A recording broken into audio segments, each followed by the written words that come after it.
Hi, I'm Dana Obleman, creator of the Sleep Sense program. This week's question comes from Abdullah, who writes, our strong-willed daughter is 21 months old, and she wakes almost every hour and cries for us to pick her up and rock her back to sleep. Some nights this won't even work, and she forces us to put her in bed with us, where she still requires more rocking and humming. My wife is pregnant again, so we really want Aisha to sleep all night in her crib. Well, I can understand why you want her in her crib sleeping all night, especially with a new baby on the way. It's actually common for people to seek some advice when a new baby's on the way. So first of all, Abdullah, I want to just have a quick look at your wording in this. I know it's hard when a baby doesn't sleep well and we say things like, well, she just won't, or she makes us, or, I have even adults who say, well, I just can't sleep unless I have my earplugs in, or I can't sleep unless the fan is going. Well, the truth is you can sleep without those things, but you've just told yourself that you can't. And so if you don't have them, it's going to cause you a little bit of anxiety, and that anxiety is going to make it a little harder to get to sleep. But if you're tired enough, you're going to sleep. Your body needs sleep. It'll sort of override everything that's going on in your mind, and you'll sleep.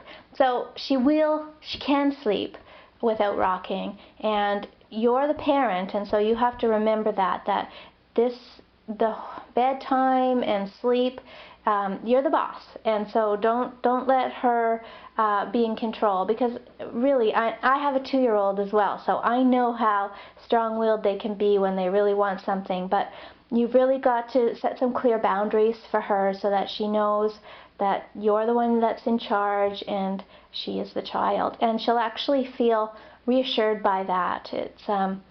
If a toddler has too much control, they usually feel a bit insecure about that. So setting up some clear boundaries for her is really going to help.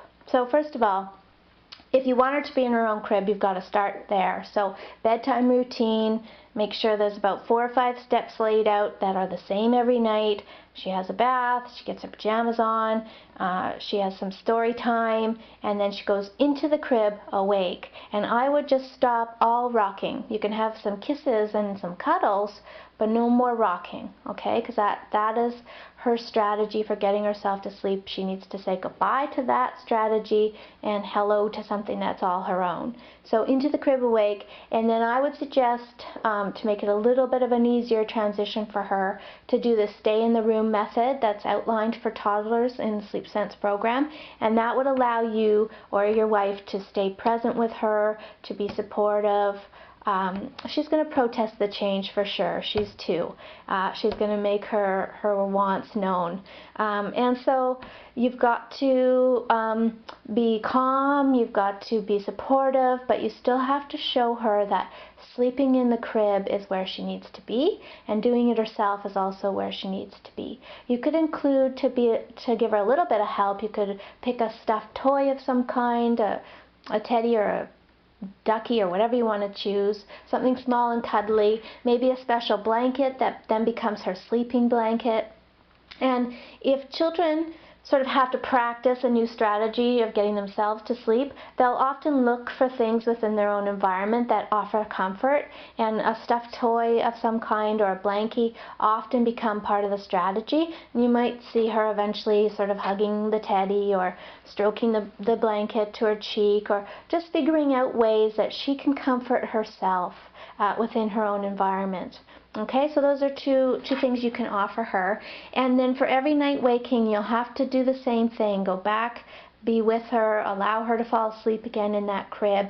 I wouldn't bring her to bed with you at any point, because you'll just give her incentive to keep trying. And so just totally stay away from your bed. I wouldn't even have morning cuddles or anything like that in bed for now. A few months down the road, when she's sleeping in her own crib, then if you want to come in for a morning cuddle and hug, that's fine. But for now, just steer clear of your bed. Okay, and so one thing to keep in mind too, Abdullah, is when a new baby comes, you can probably be pretty sure that she's going to test some boundaries again. Usually toddlers reaction to a new baby is a regression in either sleep or potty training. So when the baby comes, just be cautious and careful about how you handle her bedtime. Chances are she'll put up a bit of a resistance around going to bed or sleeping through the night, or she'll want to come back to your bed again all of a sudden. But you've got to be very clear about the boundaries for that. It shouldn't budge. You've got to be careful that you don't let little things slide, or pretty soon you can back step all the way back to the beginning, and you'll have to do this all over again. So ease her insecurities around a new baby in other ways.